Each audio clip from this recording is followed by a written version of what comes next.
Welcome to the Kofford Books AuthorCast. The AuthorCast is a new way to briefly introduce our authors and provide some basic information about the books they publish and how those books contribute to Mormon studies and Mormon writing. You can find the AuthorCast at gregkofford.com and on iTunes.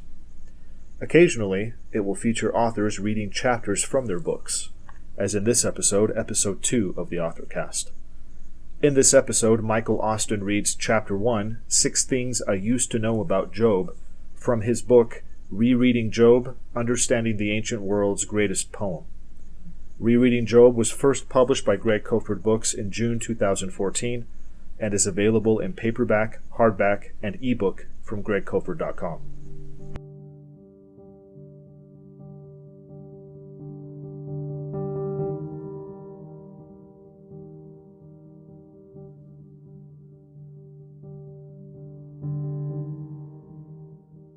Chapter 1. 6 Things I Used to Know About Job. Learning the Lessons. I first read Job in 1980 or 1981. I was in 9th grade, and our rural Oklahoma ward wasn't big enough for early morning seminary. There were only 4 or 5 of us scattered across just as many small towns and school districts, so we had a home study course that met every week on Sunday.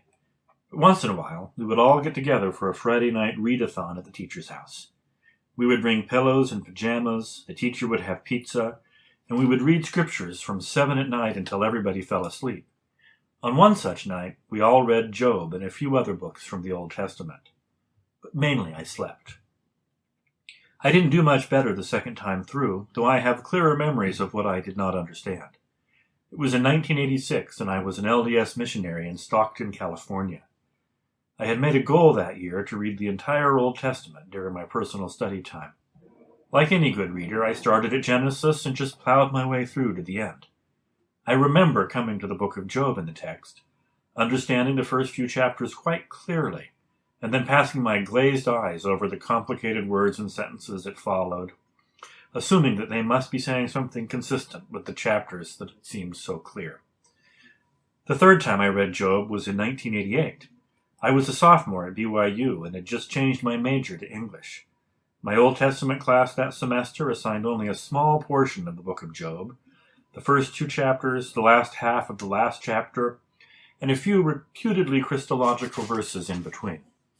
But I, being a New English major and all, dutifully read the whole book, along with the analysis in the Institute manual that we used as our text. That year I learned more about Job than I had ever known. I learned, in fact, 6 concrete things that would constitute the whole of my knowledge about the book of Job for the next 10 years. Here are the 6 things that I learned about Job. 1. Job was a historical figure. Thus, the book of Job should be read historically. 2. The book of Job is a single, internally consistent narrative with a beginning, a middle, and an end. 3. Job was a patient fellow. 4. The book of Job fits logically with the narrative arc of the Old Testament and with the other standard works. 5.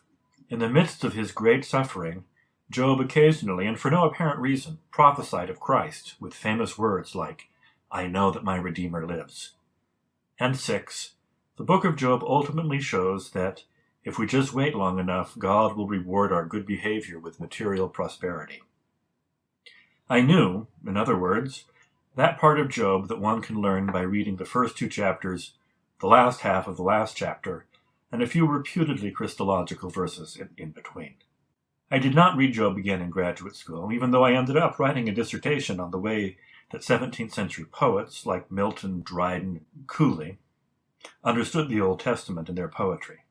But I did read hundreds of books and articles on the literary motifs of the Hebrew Bible. I published articles on Genesis, Samuel, Ruth, and the Psalms in respectable journals with rigorous standards for peer review, and somehow I managed to do all of this without ever learning the most basic and obvious fact about the book of Job. It, or at least most of it, is a poem. But even over-specialized new PhDs can't go on knowing nothing forever. When I landed my first teaching job at a state university in West Virginia, half of my teaching load was in general education world literature classes that every student in the college had to take. All sections of the class used the Norton Anthology of World Literature. Everybody had to teach Job. I was not worried. I was an expert. After all, I knew 6 things about Job. But when I read the headnote in the Norton Anthology, I realized very quickly that I'd been had. My previous assumptions about the book of Job were not merely wrong, they were spectacularly wrong. I had no business trying to teach anybody about the greatest literary work of the Bible. And that day, in the fall of 1997, I began the painful process of unlearning everything I knew about the book of Job. Unlearning the lessons. The book of Job challenges its readers more than most books of the Bible do, but the challenges are not insurmountable. Job is certainly no more difficult than most of William Faulkner's novels, and it is nowhere near as hard as Ulysses or Finnegan's Wake by James Joyce. By the 3rd time that I read Job, I had already learned how to read and understand considerably more difficult works of literature. But I knew that those books were going to be hard. When I read Ulysses in college, for example, I had no illusions about breezing through it in a few days. I read it at a desk with Stuart Gilbert's commentary always on the left and Don Gifford's independent annotations always on the right. I got a lot out of it, only because I put a lot into it, which is generally how most of us non-geniuses have to read difficult things. But I never thought that I needed help understanding Job. In the first place, I always read it as part of a larger text, the Christian Bible, which provided much of my narrative framework for understanding it. I was 30 years old before it ever occurred to me to read Job as a book in its own right, and not as a small chapter in a much larger drama involving the chosen people, golden calves, sin, destruction, apples, nakedness, and the coming of a Messiah to atone for our sins. This context severely constrains the ways that we can read Job and all but eliminate the possibility of reading it as a critique of other books in the Bible. But the hardest thing about the book of Job, at least in my experience, is that it does not start out being hard. Both the beginning and the end of Job read like a children's story, and these are the parts where everything seems to happen. The 39 hard chapters come in the middle, which just looks like a lot of introspection and navel-gazing. Our training as readers tells us that as long as we understand the beginning and the end of a story, we can fake it through the middle, just assuming that it more or less follows a trajectory that we can derive from the endpoints. In most cases, the strategy will work fine, but not in Job. The book of Job's unique construction makes it impossible to understand the middle of the story by simply extrapolating from the beginning and the end. At the heart of the difficulty lies the fact that the book of Job contains 2 fundamentally incompatible stories about a man named Job. The first Job story, which predates the Bible book by as much as 500 years, was a common Near Eastern folk tale about a guy who loses everything and yet never complains to his God. The second Job story is a Hebrew poem that challenges many of the assumptions of the folk tale by having its supposedly complacent hero abandon all pretense of patience and complain in excruciating detail about his God. Here's how I usually explain the 2 Jobs to my students. Imagine a written version of the Cinderella story that begins and ends with a simple paraphrase of the Disney movie, but contains in between a 10,000-word poem called Cinderella's Lament, a brilliantly written feminist manifesto challenging most of the sexist assumptions in the original story. Imagine that the poem is written primarily from Cinderella's perspective, but includes speeches by the stepmother and stepsisters as well. The Cinderella of the poem, let us imagine, is as radical as the Disney version is safe. She questions some of her culture's deepest values and beliefs, that women should marry men, that rich, handsome princes are automatically desirable, that a man can love a woman even if he can't remember what she looks like. The other characters in the poem are, of course, horrified by her unorthodox views, and they do everything they can to contradict her. Every time she speaks, they rebut everything she says. But Cinderella is a clever debater, and she holds her own. They go on arguing until the fairy godmother shows up and angrily puts an end to the debate. "I spent a lot of time and effort catching you a prince," she tells Cinderella, "and you had better marry him fast if you don't want to end up a pumpkin yourself." Cinderella knows when she has been beaten, and she submits, not to a better argument, but to superior physical force. She marries the prince, and they live happily ever after. Except, of course, they don't, and we know they don't, because we have been made privy to Cinderella's deepest thoughts. This is roughly how the book of Job would have looked to its first generation of readers. As modern readers, of course, we can never experience Job this way because we have never encountered one of the stories without the other. The only text that we have stitches the two Jobs together, but we can see the seams. And to understand the book of Job in any but the most superficial sense, we must acknowledge those seams and understand that somebody put them together for a reason. Once we understand the reason, we can make some pretty good guesses about the meaning of the poem. It is with this in mind that I offer the following revisions to the 6 things that I used to know about Job. 1. Job is a highly stylized work of imaginative literature that may or may not have been based on the experiences of a real person, but cannot be considered objective history. Everything about the book of Job announces that it is a work of literature. It begins with the Hebrew equivalent of once upon a time and deliberately steers us away from any historical place or period. It features immortal characters, God and Satan, acting in ways that are inconsistent with their actions anywhere else in the Bible. It contains several different kinds of writing, but much of it is written in what competent scholars consider the most formally excellent Hebrew poetry found anywhere. This does not mean that there was never a man named something like Job, who had a lot of stuff, lost it all, and then got it back again. There certainly could have been, just as there could have been a man named Odysseus who got lost on the way home from a war. But it would be just as incorrect to read Job as the actual history of a wealthy man of the East as it would be to read the Odyssey as a first-person account of a journey. When we try to turn an obvious work of literature into a historical record, we end up asking the wrong kinds of questions, and in turn, learning the wrong kinds of lessons. One of my primary arguments here is that written texts want to be read in certain ways.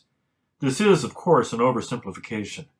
Clearly, inanimate objects such as poems and history books don't really have desires. But authors have intentions, and invariably they leave clues in their text about how they expect those texts to be read. We are pretty good at reading these clues in books from our own culture. If a work begins with "Once upon a time," we know that it will probably be either a fairy tale or a satire of a fairy tale. If it has 17 syllables and talks about cherry blossoms, then we can be pretty sure that it's a haiku. With a book like Job, however, we no longer have access to all of the cultural assumptions that were shared by its author and its original readers. This means that we can easily miss the clues and genre markers that tell us how we should read it. Furthermore, most people today encounter Job as part of a larger work that we have been trained to read in very specific ways. When we encounter the book of Job in the Bible, we very naturally want to read it the same way we read the book of Exodus or the book of Judges. We should remember, however, that the Bible is not as much of a book as it is a library, and what we call the Old Testament contains the most significant writings of an entire ancient culture. Like any good library, the Old Testament contains history books and instruction manuals. It contains overtly religious works that declare the mind of God directly through prophecy, and it also contains magnificent works of literature that teach spiritual truths imaginatively through poetry and narrative. We owe it to the writers of all of these books to learn the differences between them and to read each book the way that it asks to be read. 2. The book of Job contains 2 basic parts, a simplistic prose frame and a complicated long poem, with the latter designed to comment ironically on the former. The Job frame, which consists of chapters 1 and 2 and chapter 42, verses 7 through 16, tells the tale of a righteous man who suffers extreme misfortune, endures them all with patience and faith, and gets rewarded handsomely in the end for being such a good sport. This story, it turns out, is much older than our book of Job, perhaps as much as 500 or more years older. Scholars have found traces of this story through the ancient Near East among Akkadians, Babylonians, Hittites, and many more. The Job poet positions the poem as a challenge to the simplistic ideology of the folk tale. The Job of the poem complains loudly to anyone who will listen that God has treated him unfairly. The more his friends try to defend God, the more they feel that they have to blame Job for his own suffering, and the angrier he gets. Using the ancient Near Eastern literary form known as a wisdom dialogue, the poet explores and rejects his culture's most common explanations for human suffering. The relationship between the poem and the frame is almost entirely ironic. The poem works precisely because it requires us to discount the Job of the frame in favor of the more fully realized Job of the poem. We are not used to dealing with this level of irony in the Bible, nor do we expect to find admirable characters questioning God's morality. The Job poem is hard to read, and it says things that make us uncomfortable. The Job frame, on the other hand, is simple, easy to understand, and it says the kinds of things that we think the Bible is supposed to say. Modern readers, therefore, tend to read Job like this. We read and understand the first 2 chapters without any problem. And then, when we hit the hard stuff in chapter 3, we start skimming. Since we assume that we have a handle on the story, we miss the enormity of the transition from the frame to the poem, and simply assume that it works like most of the narratives we know, with the middle flowing logically from the beginning. We skip over the most difficult passages because we are fairly sure that we know what they say, and when we get to the end, we see that everything worked out like we thought it would. As the 20th century theologian Samuel Terrian describes, we come to the poem vaguely acquainted with the story of a man of faith. Therefore, we usually ignore the poem of his doubt. Remembering the plot of the folk tale in prose, we too often neglect the dialogue in verse. Yet the poetic discourses are the raison d'être of the book, and the popular narrative that surrounds them is only the occasion of the poem. And in this way, one of the most profound parts of the Bible has remained hidden in plain sight for more than 2,000 years. 3. The much-lauded patience of Job ends with chapter 2, after which Job complains almost constantly about God. The phrase, the patience of Job, has become idiomatic among people who have never opened a Bible. Religious materials often collaborate to reinforce this reading by ignoring virtually all of the poem and focusing on the lessons of the frame. This ensures that the book of Job says the sorts of things that Bible stories are supposed to say. It tells us to worship God in good times and bad, and it warns us against forsaking God and sinning with our lips. It gives us a great example of a man who loses everything and remains steadfast, and who is rewarded in the end for his patience and his faith.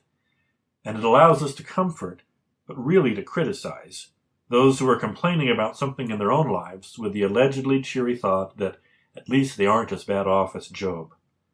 Who would want to muck up this perfectly wonderful little object lesson with a 10,000-word poem complaining bitterly about God's injustice? But that is what follows the second chapter.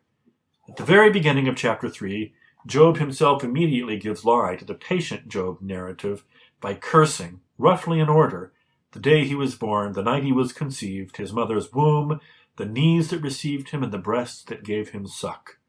And then he starts questioning the justice of God so fiercely that his friends feel compelled to break their silence and defend the Almighty. 4. The Job poem powerfully critiques much of the Old Testament's internal logic. The Old Testament histories were designed to explain how the Jews went from the glories of David and Solomon to their humiliating captivity in Babylon after the destruction of Jerusalem in 587 BC. This was the most important question that the post-exilic Jewish community, which compiled and constructed the documents that we now call the Old Testament, could ask. And their answer was remarkable. God did not abandon us, they reasoned. We abandoned God. Despite Moses' clear warning in Deuteronomy, we rejected him and chased after false gods. The fact that we have been punished so severely demonstrates the severity of our sins. The book of Job is a dissenting opinion from this party line. Rather than trying to defend the Jews or argue that they have not sinned against God, the Job poet directly attacks the major premise of his culture's most powerful syllogism. The fact of punishment, he argues, is not an evidence of sin. This is the point that Job makes over and over again to his interlocutors, and it is the point that they stubbornly refuse to consider. But really, they can't consider it without undermining one of the core beliefs through which they make sense of the world. Rather than go through the difficult work of revising their worldview, Job's comforters abandon their compassion for their suffering friend and become his tormentors.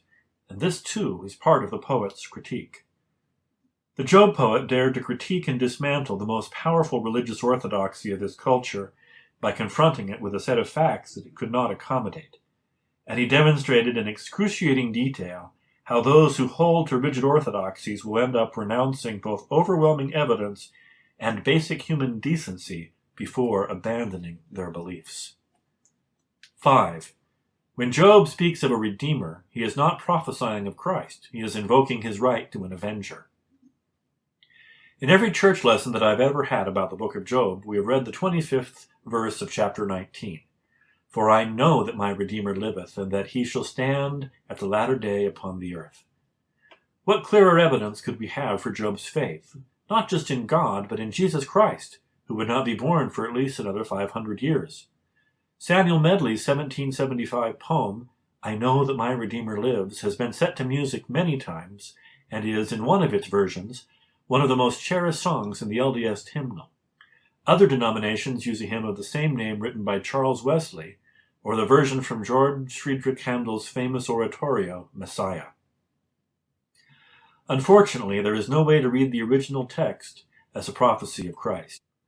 The Hebrew root word that Job uses here, and which Christian translators have long translated as Redeemer, is Gaal, which means something more like avenger or reputation fixer. This was someone who had the charge to preserve the reputation of a deceased family member. The role of a Gaal varied widely depending on the circumstances.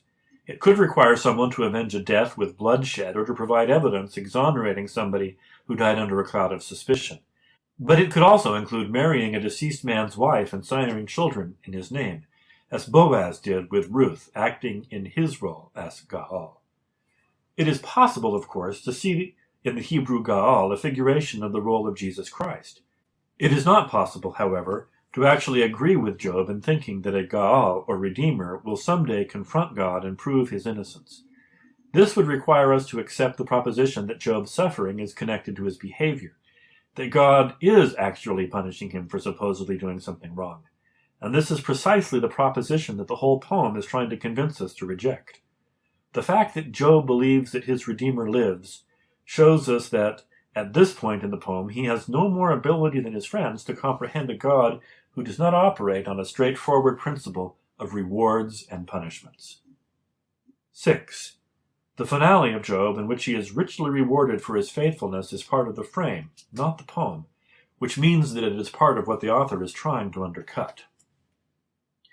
The traditional Job story ends with God restoring Job's health and doubling his property. If we take this as the ultimate meaning of the book of Job, we will end up reinstating all of the assumptions about rewards and punishments that the poet worked so hard to get us to reject. It is crucial, therefore, that we understand that this final scene is part of the frame tale, not the poem, and that one of the most important functions of the poem is to question the ideology of the frame. Keep in mind that most of the original readers would have known the Job story and would be expecting the big reward in the end. If the poet has done his job, however, the ending should fall flat. We should realize that the version of God that we see in the frame is nothing like the version that we see in the poem, and the idea of rewarding somebody who has suffered patiently, or even impatiently, flies in the face of the poem's more nuanced and spiritually mature understanding of God. We should, in other words, read the final verses of Job ironically. Let me be very clear here about what I am not saying. I do not suggest that some hapless editor joined the frame and the poem together because he didn't understand how different they were. Nor do I think, as some have argued, that a pious reader, centuries after the poem was written, slapped on the last few verses to blunt the original critique. Rather, I accept what has become the predominant, but by no means unanimous, view of scholars. The author of the book of Job knew exactly what he was doing when he juxtaposed the frame and the poem, and he clearly intended us to read the frame, including the final scene, ironically. The book that I have outlined above is not the book of Job that most Latter-day Saints encounter in their gospel doctrine, seminary, and institute classes. We are not alone here. Most religious commentary presents Job as an exemplar of patience and faithfulness, and has for thousands of years. We don't really need to think very hard about why. Complaining Job isn't much of a role model. Nobody wants to cut out flannel board pictures of a man shaking his fist at God, or put students in small groups to talk about the last time they tried to obliterate the day of their conception. As long as the designers of religious curricula use the scriptures to reinforce desired behaviors, they are always going to gravitate towards the patient fellow in the Job folk tale, and to the man of faith who knew that his Redeemer lived. Read properly, the book of Job is not the sort of thing that one would want to use to reinforce religious orthodoxies. It is an extremely subversive work of literature. It challenges assumptions about God, morality, and justice that have been central to human religious thought for millennia and remain so today. And it is especially hard on orthodox religious beliefs. It has long been in the interest of institutional religions to try to contain the more radical implications of the Job poem by focusing, whenever possible, on the jaunty, pious tale that introduces it. In this book, I treat Job as a work of imaginative literature, which, I believe, is an essential starting point for responsible interpretation. To wrest meaningful answers from any complex work, we must start with meaningful questions. If we insist on reading Job as a historical narrative, with the first 2 chapters carrying the bulk of the history, we will have a very difficult time coming up with any good questions at all. We will be too busy trying to solve the serious theological problems that these first 2 chapters, if read historically, raise. Seen as the actual interactions between God and a historical person, Job alternates between the horrific and the absurd. In the first 2 chapters, God invites his archenemy up to heaven for a chat, and then offers up Job as an example of a truly righteous man. To score a few debating points, God allows Satan to kill this man's children and inflict him with grievous suffering just to see if it will make him crack. The end of the Job poem is even more problematic than the beginning. When Job finishes kvetching, God appears in the form of a whirlwind to tell Job how powerful he is and how puny Job and his friends are. The God of Job does not act like the vindictive God of the Old Testament or the merciful God of the New Testament. Rather, he acts like a neurotic playground bully shaking Job down for his lunch money. For this portrayal to make any sense at all as a historical record, we must frame the narrative in a way that prevents it from making sense as anything else. And this, in turn, requires us to ask and to try to answer a lot of difficult questions that don't actually matter very much to the points that the author wants to make. Does God really make friendly bets with Satan? Why would a just God kill a man's children in order to score debating points? Was Job tested beyond what a human being can endure? When does the action in Job occur? Why did God bother to appear to Job in the first place if he wasn't going to answer his questions? And just where is the land of Uz? These are the sorts of questions that we have to ask if we consider Job a historical text. They are precisely the wrong questions to ask if we are trying to derive any kind of meaning from a work of literature. When we shift our assumptions just a little bit and allow the book of Job to be what it claims to be, we find ourselves able to ask much better questions of the text, the questions that can give us the kinds of answers that can change our lives. In Job, such questions might include the following. Why did the best Jewish poet of the post-exile generation choose the probably Persian fable of Job as the basis for his greatest work? What does the obviously Hebrew poet want to accomplish by presenting Job as an everyman, rather than as a Jew? What does this suggest about the way that the Abrahamic covenant was understood by at least some people during the Babylonian captivity? What different perspectives do Job's comforters represent? Who in the poet's culture held the views attributed to Eliphaz, Bildad, and Zophar? Why do Job's friends hold so firmly to their belief in Job's guilt? Why are they willing to condemn the man that they came to comfort? What do they consider more important than friendship? Do we ever act like they do? How does the poet want us to answer the question, why do people suffer? How does he not want us to answer this question? Why does the poet represent God at the end of Job as an asker of questions rather than a giver of answers? Does the God that the poet presents at the end of the poem deserve our respect or just our fear? Is there a difference? Does the final prose segment of Job undercut the poem, or does the poem's rebuttal undercut its ideology so effectively that it becomes ironic? Is it possible to believe in a God of rewards and punishments after reading Job? These are the kinds of questions that matter when we are reading Job, because they are the kinds of questions that can lead us to meaningful reflections about important human concerns.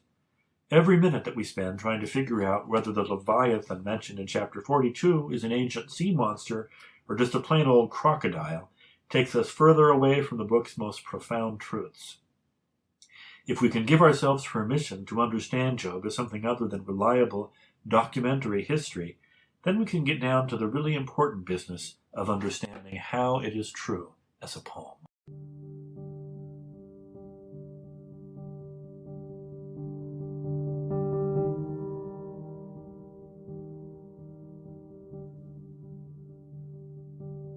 That was Michael Austin reading Chapter 1, 6 Things I Used to Know About Job, from his book, Rereading Job, Understanding the Ancient World's Greatest Poem.